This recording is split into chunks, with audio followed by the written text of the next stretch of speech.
Now let's talk about Chicago, the frozen people, and black bodies. Because the frozen people are wreaking havoc in Chicago right now.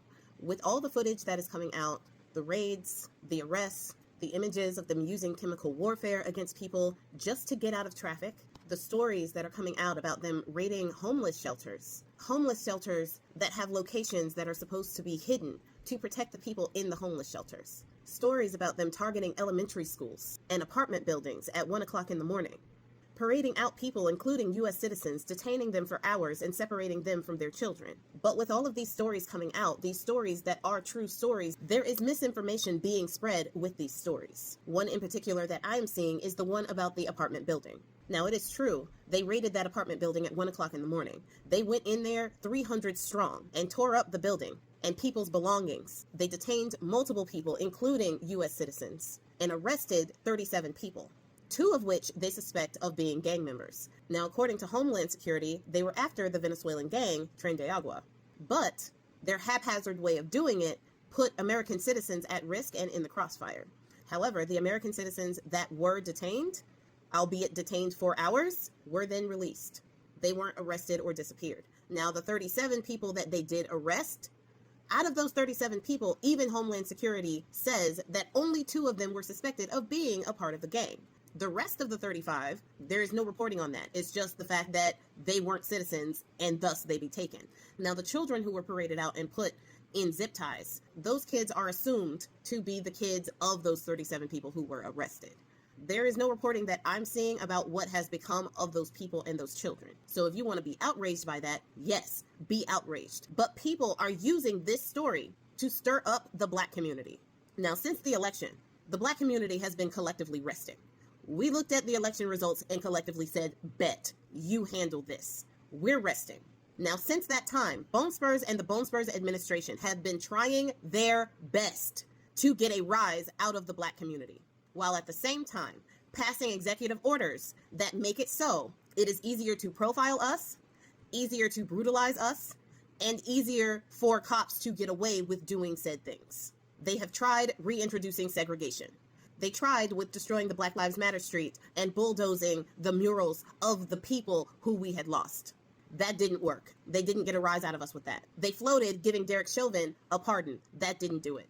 Recently, he took away Kamala Harris's detail, thinking that that was going to do it. And there have been attacks on the black community like Trey Reed, in which they have tried to say that he did that to himself. Now, I completely understand that with everything that has been going on and all of the poking the bear type of situations that have been going on, the black community is starting to get restless. Instinctively, when we see problems, we speak out. When we know that one of our own has been hurt, we speak and go into action. It is in our nature to care. It is in our nature to fight back because that is what we have always done. There has never been a time in our history in this country where black people have rested. So I understand why people are getting restless. Resting is just not in our DNA.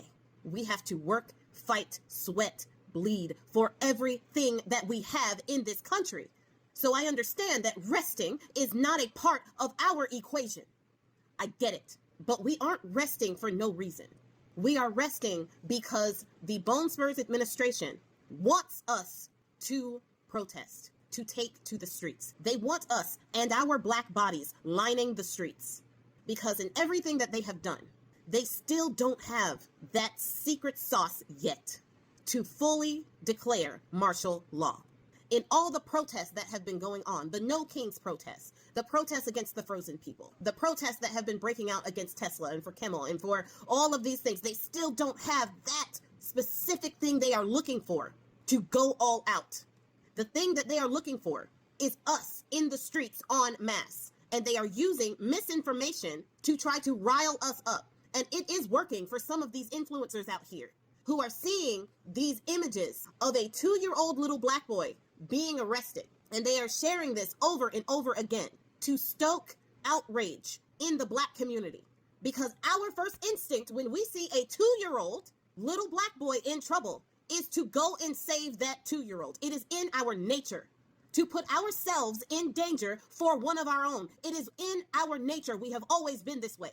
And they are trying to use that against us. That story about that 2-year-old little boy is not real. I will be sharing the real story at the end of this video on YT and Substack. It's not real. The little boy was running away from his father, and his father is a cop. And his father faked handcuffed him and escorted him back to their house. The handcuffs fall off immediately. The little boy is not traumatized. He was fine. And it was supposed to be funny and adorable.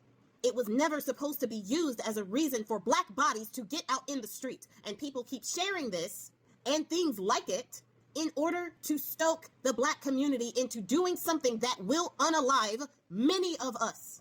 They are just waiting for that secret sauce to be able to unleash what they really want to unleash.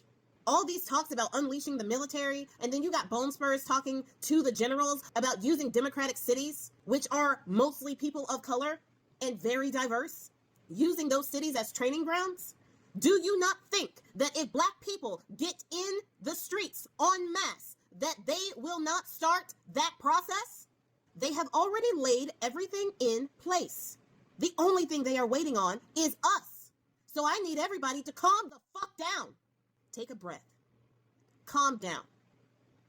I need you at this point to start thinking critically about the situation we are in. We have no room for rash action.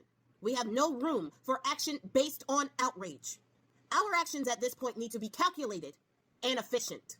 And we already know that we can do that. For most people in this country, this regime is new. Being targeted is new to them. Your home being raided, Breonna Taylor, is new to them, not to us. The way that America is living right now under this regime is the way that we have always lived in this country. This ain't new for us.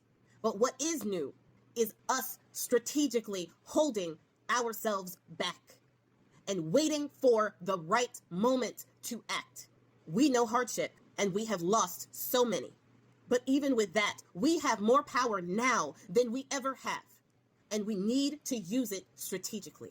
You want to do something? Focus on building your wealth. Focus on your children's success. Study a martial art.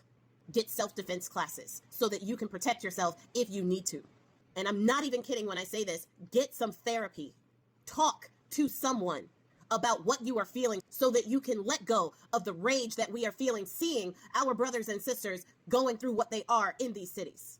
Be there for each other. Support black business. There are so many things that we need to do to protect and support each other.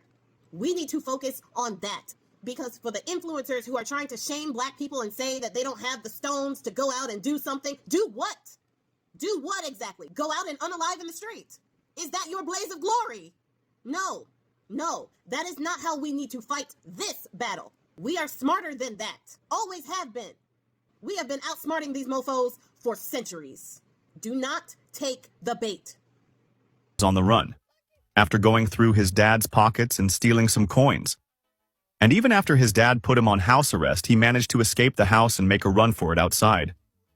But it looks like his adorable adventure finally came to an end for now. Yep. Say bye-bye.